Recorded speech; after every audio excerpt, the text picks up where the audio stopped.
Lust is dominating this world. If you've been on this channel for some time, you know that we talk about chastity, semen retention, no-fap, and all things that can make us a better man. If you've watched the channel for some time, you will remember my guru, Bhaktimarga Swami. Remember when we were sitting on the beach? Yeah, we were talking about lust. So we're going to continue that conversation. Not as if everyone was walking sort of half nude there. Kind of a cold day. Well, I mean, when you go to the beach, I mean, there is a lot of skin around, right? It definitely invokes the lust. Not the beach where we... Not where we went. No. So we're going to continue the conversation on lust, but specifically, we're going to dive into this book here, Bhagavad Gita, which Maharaj will describe. So take a pen and paper, take some notes, and I encourage you to leave questions below, and we'll be happy to answer. Let's dive into it.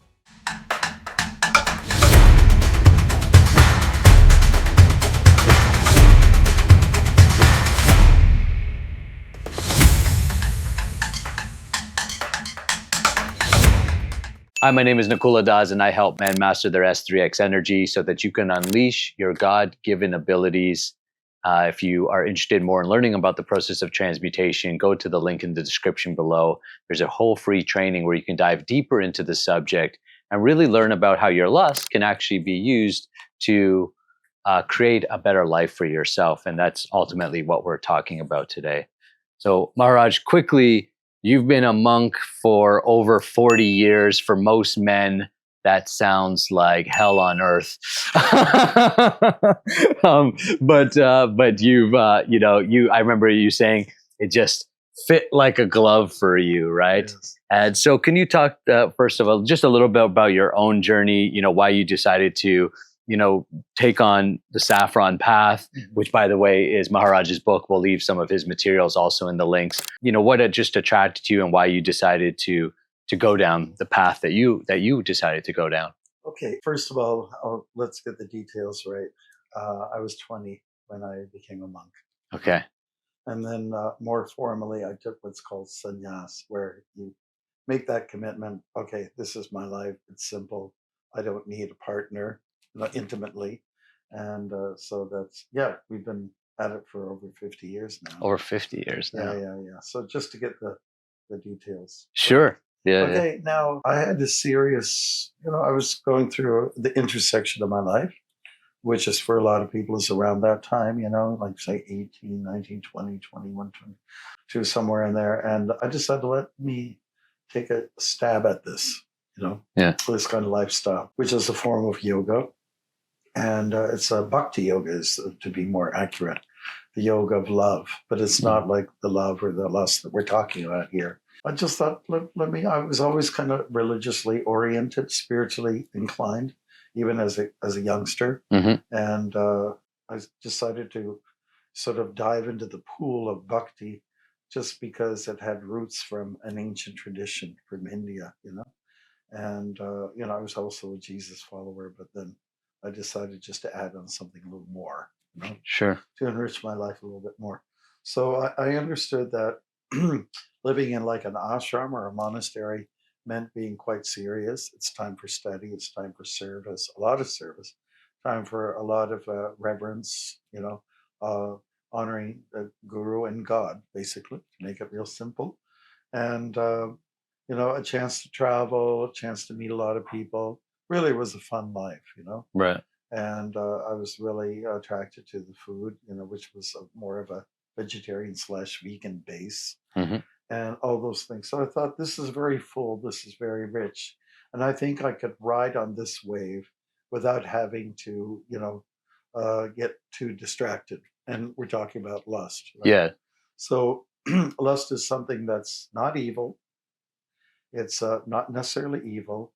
It's just what you do with it that really is important, Right. And it can take you down real dark channels, down the dark alleyway. But it just depends, again, on how make the best use of it. And I like the term that our guru used to say, Prabhupada was his name. He said, make the best use of a bad bargain. Right. So we're all born with these tendencies, the urges and so on like that. It's something that is just a concomitant factor of life. and there's nothing wrong with it. You just have to know how to channel. And therefore, I thought that, okay, let me just try the celibate life and not indulge. And I didn't, even before I became a monk. I just didn't want to get implicated. And perhaps there was something in me that said, I've done this before. Mm. I have, in a previous life, I've done it. I've been a daddy or a mommy, whatever. Right. And I have fulfilled those needs. And there's no need to take that route right now. Yeah. I'll just do it full throttle, and give one life to this approach. And life is short anyway, so Yeah, not a that big deal. definitely. And on this channel, we have guys of all different walks of life. Mhm. Nakula Das Training Grounds is officially an interfaith men's ministry. Okay. So we have, guys who are in part of the Hare Krishna movement. There are guys who are Christians, Muslims, guys who are just exploring spirituality. Mhm. And some guys even take up on this practice. Like I've worked with athletes, fighters. They use this practice to have that extra strength and potency about it. But commonly speaking, as men, we all understand that lust somehow or the other at some point in our lives has taken us off track to who we really are, whether we're caught up in adult content, which is a huge issue in today's world, or chasing women or going to strip clubs or whatever. And in the culture that I grew up in, that was like promoted. That was actually what it, you were manly. I remember my 18th or 19th birthday when it became legal. My older cousin and sibling brother, they took me drinking into the strip club. They bought me my first lap dance. All right. And so that was like that was like the initiation, right? Into a different culture. Right? And so, that is all pervade. That is like the culture we grew up in. And so that's why it seems very radical for a lot of men to take on like a practice of even talking about chastity or like slowing down or easing up. It seems to be counter culture. How would you, address that for a guy who wants to grow spiritually, but may be struggling because he was like me, grew up in a culture where it was, the more the better. You don't want to do less, you want to do more. And that's actually associated with your, if I can come back and say I've had 3 this weekend, oh, well, yeah, it was a good weekend. I think there's a real incredible misunderstanding. For men to be strong, it's better that you have some regulation in your life it's just kind of like eating. Everybody knows a lot of food, it's just very tasty. It doesn't matter. Maybe you like Greek food, Indian food, Italian food, but you have to regulate. You can't overdose on it. Same thing with this lust principle. It's just something that needs regulation, and it needs some. You have to apply some just resistance. It's not that every time you have an urge, you jump. Right. Why don't you just bite your lip a little bit and go on and do what needs to be done and engage in something superior to, so, it's kind of like a God-given thing. It's from nature, this tendency towards lust and indulging. But if you can regulate it, then you become a strong individual. Right. It's just like if you go to the gym, you regulate your exercise, and there are people who go a little too far in that area too, in that channel. It's not just all about just building. It doesn't have a purpose. Maybe protection. You have to look at the intent. So, what goes natural with lust is children. And this is where I think there's a little bit of a folly in our society today. A lust or the act of sex without thinking that children will be involved is a little bit self-centered. And when there's children involved, it means you're being responsible. And you learn how to serve. You learn how to take care of other creatures that come into your life. And there's a certain wonderful pride that comes with, he looks like me or she looks like me, and they're an extension of yourself. So it's an opportunity through the channel of sex to serve, to serve, and that is really at the heart of what sexual potency or anything in this life, that when you exert it, the opportunities to serve. This is real, the mastery of a strong man or a strong woman. I think, and you can correct me if I'm wrong, if I don't want to misquote, but I think Prabhupada said something along the lines of, we want the sex without responsibility, like kind of Mhm. this idea that, Mhm. today is promoted that sex is strictly for pleasure. Mhm. And that's actually a big misunderstanding, Mhm. that there's a responsibility that comes Yeah, with the act of sex. it's kind of like a shadow. It follows you, and with the act of love, there's love and there's enjoyment. But with enjoyment, the whole part of the world is you learn the balance of it is that responsibility, or what is the maybe the pain or the struggle that comes along with it. And like say like bearing children, there's a lot to be said about that. There's a lot of responsibility and there's a lot of time invested in it, but you learn that here I am taking care of someone Mm, instead of just myself. right. So when it comes to the sex act, there should be an anticipation that it's not just about me and my pleasures, the pampering that goes along with it, but it's about the other person too. Right. You're trying to give, again, the intimacy, the romance that goes along is very short lived, Right. really. Like, and I saw that with my own parents, if I could give that as an example. Mm, Now, my parents went through their romance, yeah. and they did that, and after they did, they got me and a Yeah. few other Yeah. siblings, Yeah. but then it was very nice to see after me and my siblings, we all got on our own, and we were all about a year apart from each other, so my parents were fairly active Yeah. in that Sure. one sort of period in their life, Yeah. and there's a set of twins that were in there as well. But my mother was struggling with diabetes, and she had one of her legs had to be amputated, and it Mm, was very heartwarming to see my dad looking after her like anything, right. and moving her about, and that to me is more real love. That's more powerful than even sex itself. Sex Sure. is a short lived experience, Yeah.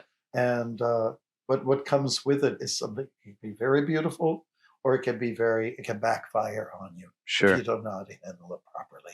Yeah, and I think that that's a great segue. I want to dive into specifically the wisdom that we find in the Bhagavad Gita, which has enhanced my life tremendously. Mhm. This book.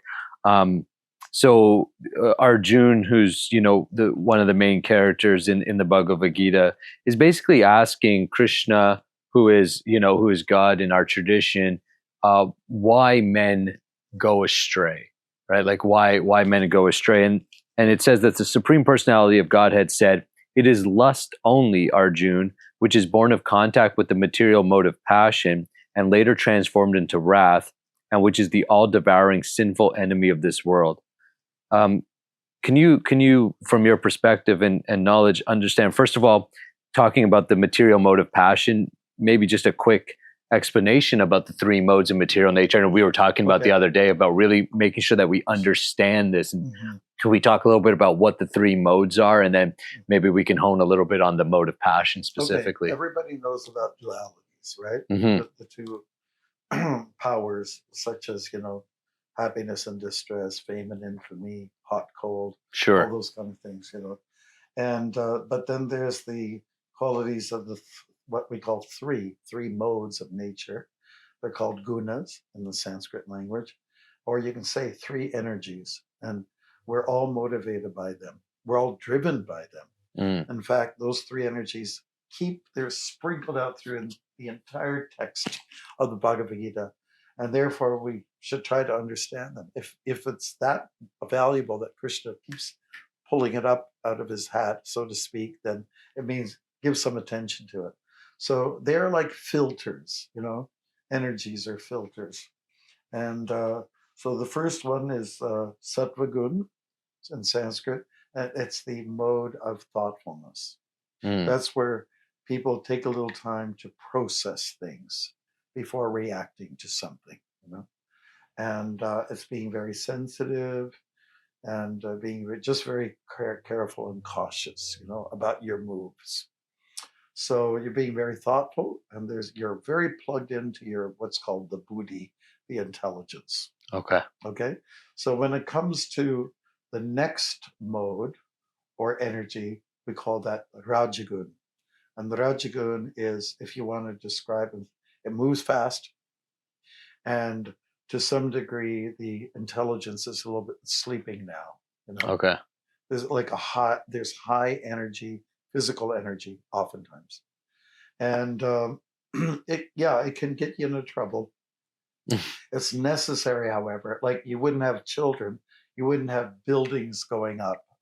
Right. You wouldn't be moving dams or like even building bridges or anything like that, which is all necessary without this mode. The Okay. energy is very necessary, but it needs to be simply tempered by some time in the day of this exercising the sattva gun, Okay. the element of, careful processing, And then we have the other energy, tamagun, which is the energy of slowness, the energy of restfulness, the energy of even sometimes we consider laziness or even darkness. Like when we sleep, it's not a time for necessary enlightenment. Right. But you won't get enlightenment unless if you have some good rest. Right. You wouldn't be able to build your bridge unless if you have rest. But it's not the time to, become super educated or anything like that. Sure. So all of these three modes are flying in our life every single day of our life, and they're almost like vying for power. Yes. One is trying to dominate the other. But it's highly recommended that in the early time of the day, poke in with that sattva, that goodness element or that thoughtfulness time, so that it sets the tone for the rest of the day. So if you're feeling super lusty or horny, whatever the thing is, think a little bit about your intelligence. Just really, and this is why it's so important not to just let your lustfulness control your life, because you'll be very sorry for it at the end. Yes. It's just people get so implicated in difficult circumstances when they don't think carefully about the partner that they really want to get intimate with. Right. So it's really important to pick and choose, make good decisions. And that's why we need to probe into this first energy the most. Okay. What a goodness. There's a lot more to say on the topic. Sure. Yeah. No, that's fantastic. Krishna talked about motive passion and later transformed into wrath. Mm-hmm. Would an example of that be, let's say, like in sports? So sports, in my perception, is the motive passion. Yeah. Right. You're competitive, you're fighting. Let's say it's fast paced. Yeah. Sports, I think, live in that mode. Right. Right. Okay. And then sometimes you can see then the fight breaks out, or you can see the wrath, the anger, right, coming thing. Is that what it means by like our lust turns into wrath, or can you explain that a little bit? Well, I think some of the best athletes are those that don't necessarily get angry, right? The ones that have controlled that energy, and they know when to use it. They know how to use it. Use it in the shoot, in the strike, in the draw. Right. As opposed to, the opponent or something like that, I mean, when it comes to sports, it's not meant to be a battlefield necessarily. Right. It's meant to really demonstrate teamwork, and that's the beauty of a good game. Whereas when it turns into something ugly, and blood spilling all over the place, that's not what it's supposed to be, although some spectators want that. Well, it seems to get the crowd going, definitely. Yeah, exactly. We want blood. Right. So it's just this passion which has gone out of control. Okay. And that's why you have to have a referee in there, someone who kind of like break it up and, okay, this is not the game now, and we're losing sight of our goal here. And I could see that, like with passion, that could be translated into anything else. You start losing sight of it's blinding. And actually, Krishna goes on to say, as fire is covered by smoke, as a mirror is covered by dust, or as the embryo is covered by the womb, the living entity is similarly covered by different degrees of this lust.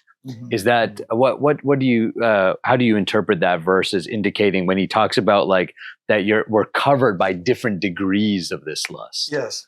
Lust, when it is properly channeled, and when there's some thoughtfulness behind it, then we can say it's less of a dark approach to life. Okay. as opposed to like the child in the womb that's considered to be the most covered of all. Right. When we talk about the dust, the imagery is amazing. When a mirror is covered with dust, or if it's covered with maybe, you did some flossing and stuff flies up the mirror, Sure. Yeah. or how it is sometimes, or so you're shaving and something falls on, it covers the image that's supposed to be there, but it's cleanable, Right. whereas a child in the womb, it's in there and it's going to stay there for a time until it's time for it to be released. So the point that Krishna's making here is that there's varying degrees of lust, and lust that is controlled or regulated is favorable, Okay. whereas lust which is not regulated, where somebody's just like a wild pigeon. What you said, a rabbit? Or a rabbit, then that's not so favorable, because you'll end up with not the best results. Right. Yes, and I think anybody, like, I mean, my guys that work with me inside the program, or guys on this channel, I think that we're honest. That's why somebody wouldn't be watching this video unless they understood, or that this is somehow that they're somehow covered. The intelligence, the buddhi is covered by this. By this energy. It just, the intelligence, it kind of just shuts down. Yeah. And any guy knows that, right? Like, you're like walking down the street, you're fine. And then, maybe a beautiful woman walks by and boom, intelligence is gone, right? Yeah. And then it's like, oh, and then it comes back, right? Yeah, if you really get trained like a monk, whether it's in a monastery or like in a martial arts situation, you might see a beautiful woman. And if you're trained properly, that's a beautiful one. She probably belongs to someone and doesn't belong to me. Okay. So something like it belongs to some other lucky guy. Right. And I'll have my turn, I'll have my time. But it's just the austerity or the discipline of knowing how to use your intelligence. Now, here's what happens. So you see somebody, an object that really pulls you in, attractive, and then you kind of you look a second time. Yes. And the second time just gets stretched out a little bit. A little longer. And then that's when the lust kind of kicks in. Yes. And then if you're kind of lucky, you said, no, this is not, you shake your head. No, this is not that. I already have a lady, and that's good enough, Yeah. And you move on. Right. But what you can, it does feel like a magnet, like for a lot of guys, like, you a lot of guys on the spiritual path, it's like, you may see and appreciate the beauty, but you're correct. The second look is longer. Yeah. Right. And it almost feels like a magnet, like a really strong pull. Like, okay, I don't want to look, but it's like, it feels like a magnet. Is that different for everybody? Like, well, I would just say, I might reference chapter 2 in the Bhagavad Gita. Okay. There's 2 verses there, and they're what I would say they're like a couple almost. And it goes like this, their chain reaction. When one develops, when you look at objects, a sense object, you're attracted to it, and then if you linger, then that becomes, a lust factor, passion, and then passion can turn into anger. I wish I could have it, but I can't have it. Right. Yeah. And then once you get really angry, this is what happens on the hockey rink or anywhere else. When you just get angry, you kind of lose it, and you lose your sense of the game. Have to get back to the game. And so it's better to think along the lines that here's a beautiful woman, or in the case of a woman looking at a gorgeous guy, and it's saying, this is a beautiful creature created by God, by nature. Right. And just appreciate it and move along, being very committed to Dharma. But my duty is to stay committed to my love that I already have. Right. It's not my business to meddle into, what's not meant for me right now. Yeah. So when we talk about that magic, you use that magic word dharma, it simply means that you stay on straight and narrow, and that keeps you out of trouble. I think Jesus has a line around, like, the path to heaven is straight and narrow, right? But the path to hell is wide, right? It kind of like what you're saying is like staying on that straight and narrow path and recognizing that's not for me. Right. Right. And like we were talking about the 3 modes of nature, the 3 energies, the truth lies in the middle. and the middle is where the truth is in terms of, when going back to the mode of goodness or thoughtfulness, the sattva gun. The truth lies here, not over here or not over there, extreme left or extreme right. Even in the world of politics, Yeah. we see it sways this way and that way. And but really, I remember in my long distance, like marathons, or pilgrimages, I'd start early in the morning when my head is clear, and before there's a lot of traffic. If I'll be on a highway, I'll walk right in the middle of the road, and I'll be, because it's quiet, I'm extremely attentive to what's going on. I'll hear a vehicle coming this way or behind me, and I'll certainly move over. But I find that it's the safest place to be. Instead of being on an angle, what I learned a lot from walking is that the worst thing, the most difficult thing of all, walking alongside the road, is the TT, the terrible tilt, this way or that way. And if you keep going out like that for the whole day, so that's why I figured I'll start early in the morning with my walks. Sun may not even be up yet. I'll be in the middle, and of course, I'll make a little noise. I'll make my mantras in case there's a mountain lion, A mountain lion chasing you down, or a chair, or a bear. And so when you're in the middle, you have a better vision. You can understand what is passion and what is ignorance or darkness. I see. From the middle point, you can see you have better vision, a better hold on life. Yeah. And I do like the analogy of, people are trained in the martial arts because they learn how to control their energies. They learn when to strike. They've got all this ability to let loose, but they also have learned the art of hold it together. Right. And just only release at the right time. We just have a couple minutes left because you actually have another class that you've got to jump on. So just quickly, I just wanted to go to 7-Eleven in the Bhagavad Gita. Yeah, remember the name of the 7-Eleven? 7-Eleven. Convenience store. That's right. And so Krishna says, and again, Krishna is God, and saying, I am the strength of the strong, devoid of passion and desire. I am sex life, which is not contrary to religious principles. Can you just do a quick explanation of when he says, I am sex life, which is not contrary to religious principles? What exactly is meant for us guys in today's world? Yes. Well, here we're saying looking at something very interesting. God is identifying himself as sex. Now that's really powerful. Maybe I should get into the godly stuff. God just became attractive. The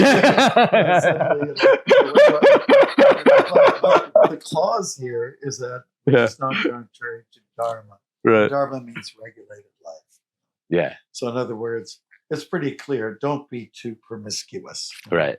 Don't be too casual. Like be loyal to a partner. Yeah.